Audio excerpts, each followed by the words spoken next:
Salut tout le monde et bienvenue dans ces pronostics de Fastlane. Je suis en retard cette semaine. Je suis en retard surtout, vous avez vu le statch contient plusieurs erreurs de montage. Parce que je travaille un peu dans la précipitation. Donc là j'ai essayé de faire un cadre à peu près correct. Normalement la lumière est bien.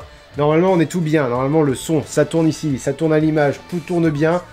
Que je foire pas le début quoi. Voilà, je suis pour des raisons totalement triviales, je suis pas très dispo cette semaine et du coup ça tombe mal parce que c'est une semaine de stats et de pronostics et la semaine prochaine c'est bilan, mais la semaine prochaine normalement je serai plus disponible. Voilà, donc là on est bien. Fastlane c'est ce dimanche, dans la nuit de dimanche à lundi. J'ai dit dans le stage que c'était à 1h, apparemment je me suis trompé, c'est à minuit. J'ai fait plusieurs erreurs dans ce style-là. Je ferai pas de fantasy booking cette fois-ci. C'est un concept que j'aime beaucoup, mais comme je vous ai dit, je suis vraiment à la bourre et ça me demande un peu de temps d'anticiper ce genre de truc. Je vais vous dire comment j'aimerais que les choses se passent, évidemment, comme d'habitude, mais pas match par match, description des matchs, tout ça, machin, ça demande trop... Là, ça m'aurait demandé trop de temps. Bref, pendant que j'étais en train de monter les pronostics, la WWE a annoncé le match Biggie et Xavier Woods contre Nakamura et Rusev. Ça n'a aucun sens pour deux raisons. Un, Nakamusev sont en rivalité avec The Bar, les Hardy Boys et Black O'Shea à SmackDown. Pourquoi ne pas leur faire un match contre les Hardy Boys, par exemple? Et deux, pourquoi Biggie et Xavier Woods alors que Kofi Kingston, le troisième membre du New Day, est largement le plus populaire en ce moment? Bref, la WWE ne prévoit strictement rien à l'avance et se fout de sa propre continuité. Ça m'agace. Mon pronostic est sur le New Day et au moment d'enregistrer, le vôtre aussi. On commence, on ouvre le bal avec... je suis désolé, je lui ai mis 1 sur mon hypomètre, mais c'est une erreur de ma part, parce que comment puis-je ne pas être hypé par ce match, ce dream match finalement, cette rencontre au sommet? Asuka contre Mandy Rose. Le fait qu'on ait ce match est décevant. La vérité, les enfants, c'est que vous devriez vous préparer à une victoire de Mandy Rose. Je veux qu'Asuka gagne, on est bien d'accord là-dessus, c'est une évidence, on en est tous plus ou moins là. Pour ceux qui suivent pas le catch, il y a beaucoup de gens qui suivent les stats et les pronostics sans regarder le catch. Merci à vous d'ailleurs, parce que j'ai un œil qui pique. Merci à vous d'ailleurs, parce que du coup ça prouve que vous avez, que c'est mon contenu, vous aimez bien, j'aime bien ça, c'est gentil. Asuka est une vétéran du ring, je crois qu'elle a 15 ans d'expérience, un truc comme ça. C'est peut-être la meilleure catcheuse à la WWE en ce moment. Mandy Rose, je vais pas aller jusqu'à dire qu'elle est pas bonne. Je vais simplement dire qu'elle est dans la moitié inférieure du roster de toute la WWE d'ailleurs.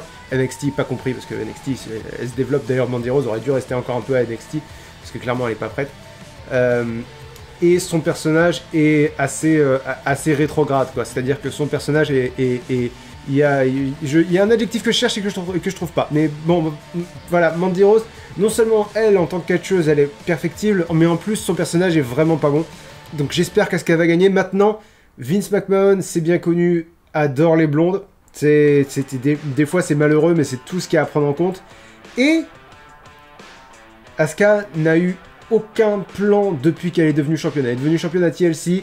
Elle l'a défendu contre Becky Lynch au Royal Rumble parce que Becky Lynch devait aller chercher le titre à Raw. Depuis, on n'a plus vu Asuka. Une victoire de Mandy Rose ne me semble pas déraisonnable à envisager. Je pense qu'Asuka va gagner. Parce que je pense que vaut mieux Asuka à WrestleMania que Mandy Rose. Et que même Vince McMahon est conscient de ça. Mais qu'est-ce que vous pensez, vous? Enfin, je pose la question, je me doute un peu de la réponse. Alors, pour l'instant, Asuka a 108 voix, Mandy Rose en a 12. il y a une tendance qui se dégage. Je pense comme vous, mais je serai moins catégorique. Mais quand même, il y en a 12. Il y en a 12 qui se disent... faut pas oublier qui prend les décisions, quoi. Voilà. Ensuite, deuxième match que j'ai le moins hâte de voir, mais qui monte directement à 3 sur mon hypomètre, que vous ne voyez plus, mais que je vous dis, comme ça vous êtes content, vous l'avez. Le match par équipe féminin. La première défense de titre en PPV de Bayley et Sasha Banks. D'ailleurs, la première défense de titre télévisée de Bayley et Sasha Banks. Il me semble qu'elles ont déjà défendu le titre dans des live events. Donc Bayley et Banks contre Tamina et Nia Jax. Il est bas parce que c'est Tamina et Nia Jax et que Tamina est clairement pas au niveau. Et Nia Jax est pas spécialement au niveau non plus. Nia Jax est meilleure que Tamina, ça fait pas le moindre doute. J'espère que Sasha Banks et Bayley vont gagner. Je pense qu'elles vont gagner parce que elles sont pour l'instant les meilleures ambassadrices de ce titre. C'est-à-dire qu'elles pèsent à NXT. Et non, elle pèse pas à SmackDown, parce qu'aucune d'elles n'a jamais été à SmackDown, il me semble. Mais à NXT, elles sont accueillies comme des héroïnes, Elles sont bien accueillies. Et je vois vraiment pas l'intérêt de leur faire perdre le titre maintenant. Non, là, voilà. Et vous pensez comme moi, ou vous avez un avis exotique là-dessus? Alors, 114 personnes pensent que Banks et Bayley vont gagner. 5 personnes, 5 vaillants chevaliers de l'opinion pensent que... Ah non, pardon, ils sont plus que 4. 4 personnes pensent que Nia Jax et Tamina vont gagner. Ok, bon, alors, on est plus ou moins d'accord pour dire que c'est une victoire assez assurée de Banks et Bayley. Peut-être que le match sera bien, peut-être qu'on n'aura pas un match vraiment typique d'Euro. Et le gros problème de Fastlane, c'est que c'est un PPV qui est assez prévisible. C'est pour ça, pour moi, ça augmente encore l'argument Mandy Rose peut gagner. Parce que généralement, les PPV prévisibles, ils font une grosse connerie. Genre, ah, vous vous y attendez pas, hein? Qui est prévisible. Ensuite, le troisième match que j'ai le moins hâte de voir, mais je devrais commencer à lister à partir du haut, mais le problème c'est que j'ai listé à partir du bas, donc ça devient compliqué. Match suivant. Le Shield contre les merdes. Alors, il y a 2 surnoms que j'aime beaucoup pour eux. Il y a le surnom que leur donne WrestleTalk, c'est le Mid-Card of Evil. C'est pas le main event, quoi. C'est la seconde ligue de méchants.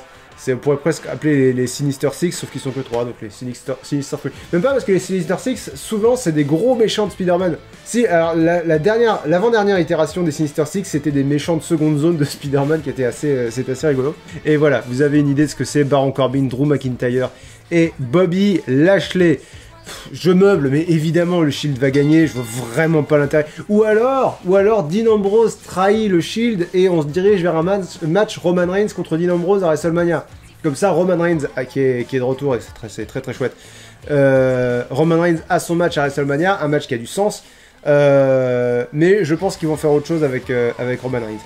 Mais voilà, donc 2 options, soit Dean Ambrose trahit le Shield, mais je le vois vraiment pas jouer comme ça. Soit juste le Shield gagne parce que c'est le dernier, voilà, la dernière chevauchée, la dernière équipée sauvage du Shield contre personne, contre une équipe qui se veut dominante et qui l'est pas du tout. Vous êtes 120 à penser que le Shield va gagner, vous êtes 2 à penser que Baron Corbin, Braun Strowman et Bobby Lashley featuring Lio Rush vont gagner. Oui. Oui. Ensuite, le match par équipe pour les titres de SmackDown. Donc les Usos avec la meilleure blague du monde à la fin du stade dernier. Ça, j'ai pas foiré ma blague. Là-dessus, on peut pas dire le contraire. Bien sûr que si, j'ai oublié de vérifier si ça filme. Putain, ça filme toujours. Alors, juste au moment où je vérifie si ça tourne toujours, la carte est pleine.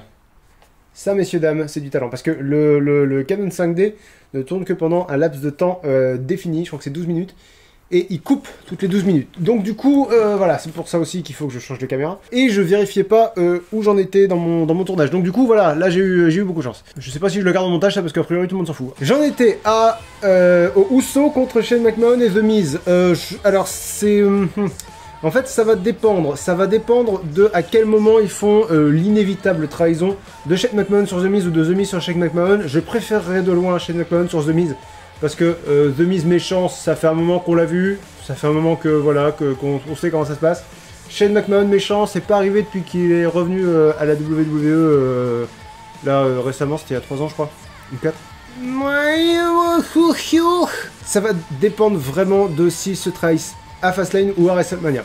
Je préférerais voir une histoire où ils se trahissent à Fastlane et ils ont un match à WrestleMania. Surtout qu'il me semble que Shane McMahon a vraiment un ratio de victoire vraiment dégueulasse à WrestleMania.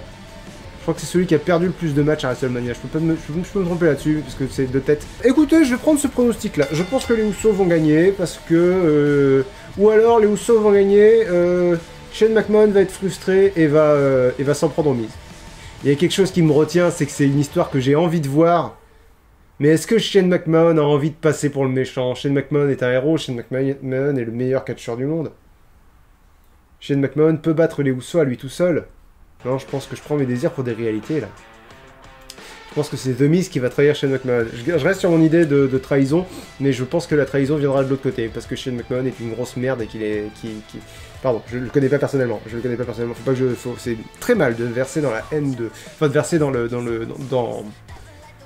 l'a priori sur... Enfin, de juger les gens que tu connais pas. Donc je vais pas dire que... Voilà, je dis que ça me paraît plus cohérent que Shane McMahon se mette en avant comme il a souvent eu tendance à le faire par le passé.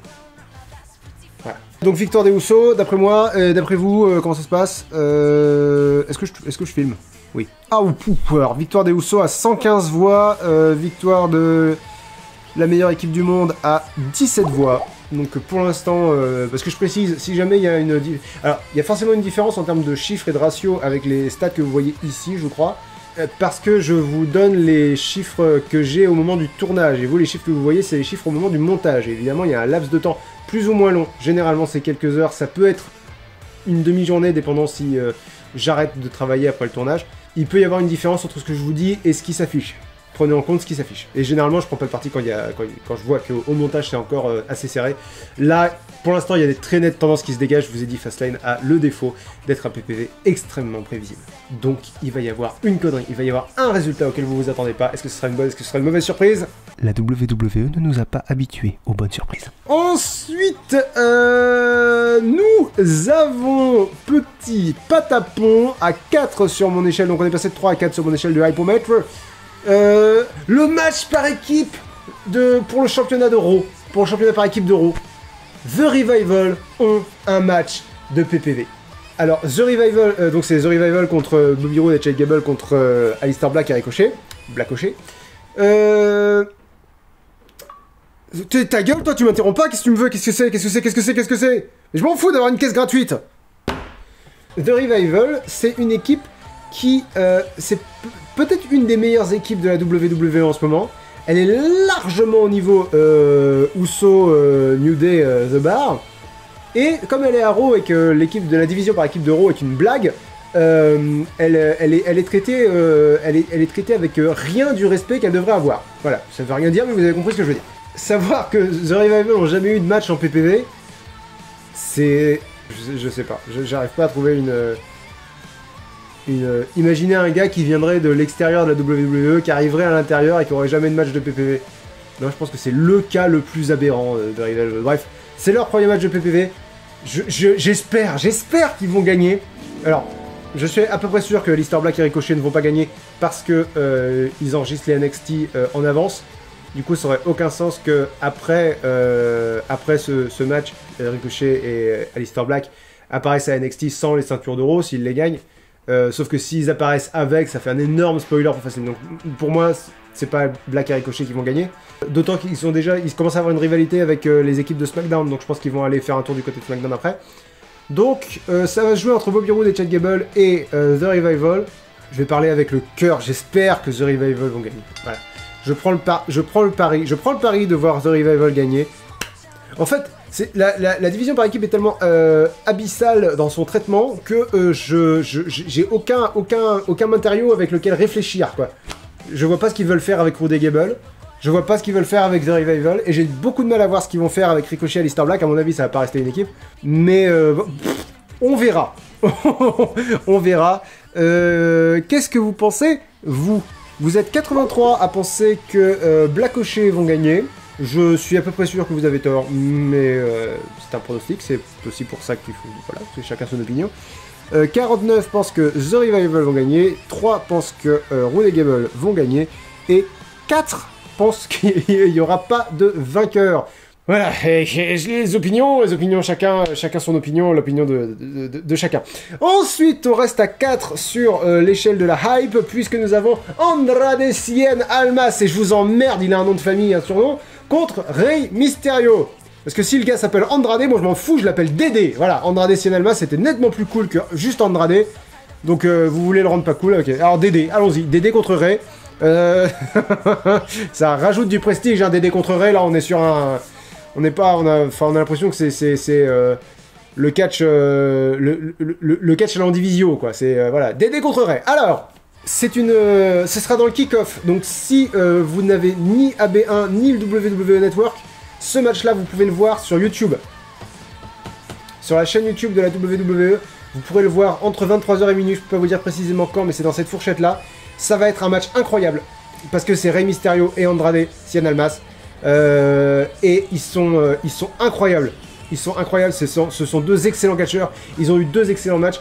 Il me semble que leur deuxième match, j'ai estimé que c'était le match du mois en janvier.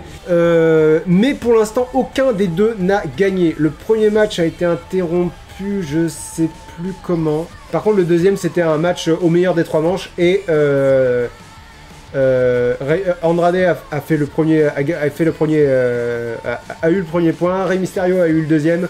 Et Samoa Joe est intervenu avant la fin du match, causant une double disqualification. Ça filme toujours. Du coup, là, on va peut-être enfin avoir un vainqueur clair. Pour moi, j'espère voir Andrade gagner, parce que d'une façon générale, je préfère voir les nouveaux gagner plutôt que les anciens. Parce qu'ils sont tous les deux géniaux, donc là, franchement, j'ai pas de préférence vraiment de cœur. En termes de storyline, je préférerais que Rey Mysterio gagne, parce que je veux les voir avoir un match à WrestleMania. Je le veux très très fort. Et je vois plus de sens à ravoir un match si Rey Mysterio gagne celui-là, Andrade est pas content et l'agresse après. Parce que là, si Andrade gagne, je vois pas comment ils pourront faire pour faire durer la rivalité jusqu'à WrestleMania. Donc je vais prendre le pari que Rey Mysterio va gagner. Il y a aussi le fait que le kick-off est regardé par plus de gens, forcément, c'est accessible gratuitement. Et que plus de gens connaissent Rey Mysterio qu'Andrade. Donc du coup, je veux dire, Rey Mysterio, c'est un catcheur qui parle aux gens qui regardent pas forcément le catch. Donc du coup, je comprendrais mieux qu'il fasse gagner Rey Mysterio. Voilà. Et en termes de storyline, je vous ai dit, ça a plus de sens. Donc pour moi, c'est une victoire de Rey Mysterio. Qu'est-ce que vous en pensez? Ouh, alors pour l'instant c'est serré, donc je vais pas dire que vous avez un avis. Vous êtes 74 à estimer que Andrade va gagner, vous êtes 64 à estimer que Rey Mysterio va gagner, vous êtes 2 à estimer qu'il n'y aura pas de vainqueur. Donc pour l'instant rien n'est joué, j'évite de dire que vous avez un avis. Votre avis, vous le verrez là, moi pour l'instant je l'ignore. Ensuite, on nous enfants. Oh non, non. Ah ouais, putain, mais j'ai tellement hâte de voir ce match, bordel de nom d'un petit bonhomme. Daniel Bryan contre Kevin Owens. Ça fait du bien de revoir Kevin Owens. Il m'avait manqué ce con. Il est, alors au micro, c'est toujours de l'or, et sur le ring, il a un nouveau finish. Il a le Stone Cold Stunner comme finish. Je pense que le Stunner est ma prise de finition préférée. C'est une prise de finition qui coche toutes les cases pour moi qui font un bon finisher. C'est-à-dire, je comprends que ça puisse faire très mal. Elle est spectaculaire. C'est un truc que le F5 de Brock Lesnar n'a pas. Parce que pour moi, le F5, c'est vraiment... tu tombes de la hauteur de Brock Lesnar. Les catcheurs tombent de plus haut que ça, quoi, quand il faut leur prise. Bref, c'est pas... Voilà. Donc ça, c'est ce que j'en reprochais au F5 de Brock Lesnar. Il peut sortir de nulle part. Il a un rythme. Parce que le Stone Cold Stunner, c'est... coup dans l'abdomen, enfin coup de pied dans l'abdomen, le gars se penche et tu attrapes son faciès, finalement sa tête, et tu blam t'assois, mais du coup il se cogne la tête sur ton épaule, et là c'est dur, et enfin chez moi c'est pas dur, c'est mou, mais chez eux c'est dur, cette prise a tout. Bref, le stunner est la nouvelle prise de finition de Kevin Owens. Daniel Bryan, c'est de l'or sur le ring, voilà, depuis toujours. Maintenant, Kevin Owens n'a aucune chance de repartir avec le titre, parce qu'ils vont pas changer le titre à Fastlane, c'est ridicule. Maintenant, est-ce que Kevin Owens va gagner par disqualification? Ça, c'est possible. Je vois bien une intervention, soit une intervention de Sami Zayn, soit une intervention de Rowan, enfin, une intervention de quelqu'un pour causer la disqualification. C'est pas un scénario qui me paraît improbable. Ah, il est compliqué, celui-là. Vous en pensez quoi, vous? Vous êtes 118 à penser que que Daniel Bryan va gagner, 22 à penser que Kevin Owens va gagner, 6 à penser qu'il n'y aura pas de vainqueur. Ah là là là là. Bon écoutez, je préférerais voir Kevin Owens gagner par disqualification, je pense. Histoire qui est du scénario jusqu'à WrestleMania. Maintenant, je pense que Daniel Bryan va gagner. Je pense que Daniel Bryan va gagner clean. Enfin clean. Pas clean, il va y avoir une interférence, mais pas qu'il va lui... mais que l'arbitre va pas voir une connerie comme ça. Et du coup, Daniel Bryan va gagner, voilà, victoire de Daniel Bryan. Mais je suis pas 100% confiant sur celle-là. Et enfin, Becky Lynch contre Charlotte Flair. Alors, je regarde vos pronostics, mais je sais ce que vous pensez. 128 pensent que Becky Lynch va gagner, 13 pensent que Charlotte Flair va gagner, 4 pensent qu'il n'y aura pas de vainqueur clair. Alors je vous rappelle que si Becky Lynch gagne, elle est réinstituée dans le... Enfin, elle retourne... Elle a le droit d'accéder au match pour le titre de Raw à WrestleMania contre donc Ronda Rousey et Charlotte Flair. Alors, est-ce que je pense que Becky Lynch sera dans ce match? C'est une évidence, c'est une certitude. Est-ce que je pense que Becky Lynch va gagner ce match-là? De deux choses. Alors, je préférerais voir Becky Lynch gagner, on va déjà dire ça. De deux choses l'une. Soit sa blessure est un mensonge, enfin, dans la fiction, c'est-à-dire le personnage de Becky Lynch feint sa blessure. À ce moment-là, elle arrive dans le match, et surprise, je suis à 100%, tu t'y attendais pas, bam, elle gagne. Soit Becky Lynch est vraiment blessée, et à ce moment-là, il faut que Charlotte Flair gagne. Parce que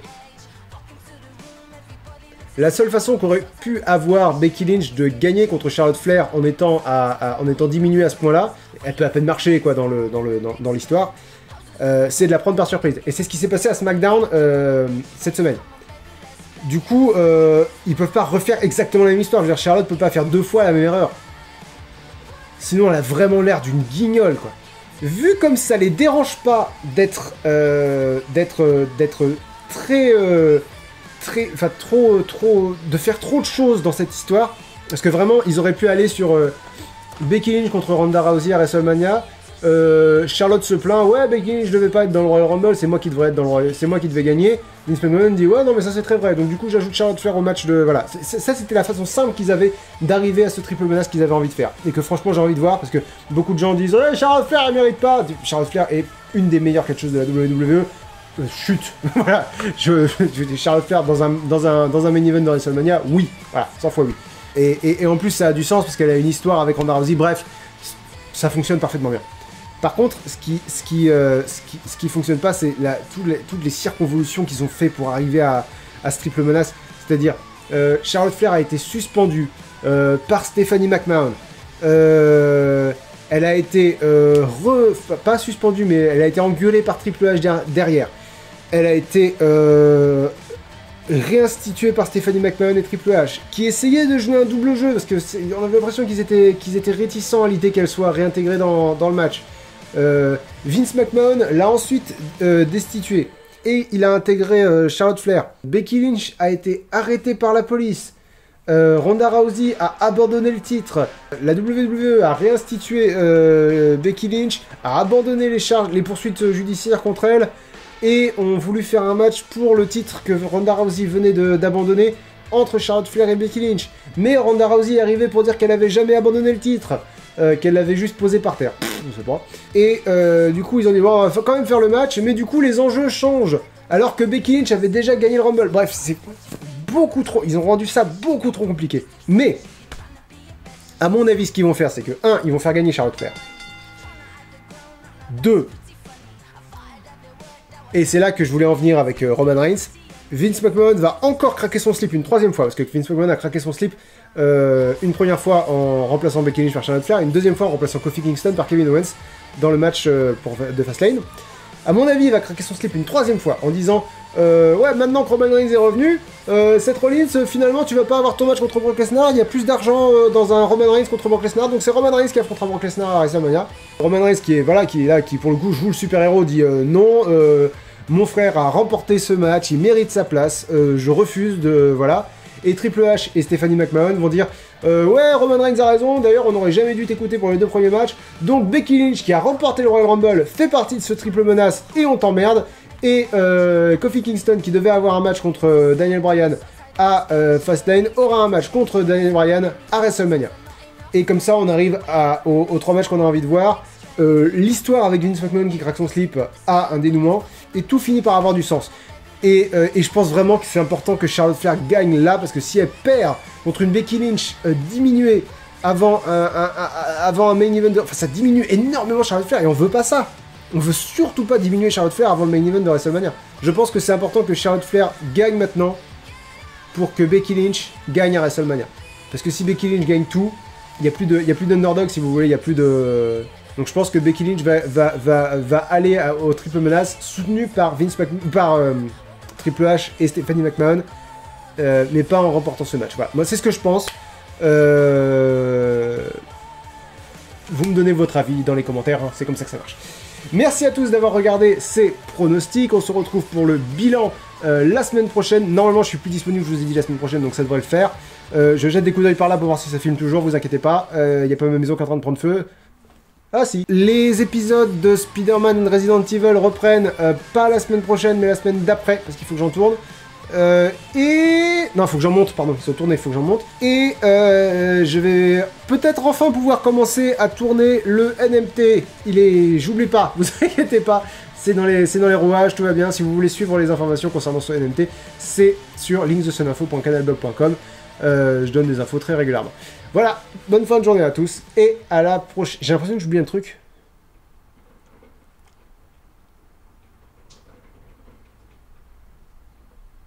Je vous recontacte si j'oublie un truc. Bisous!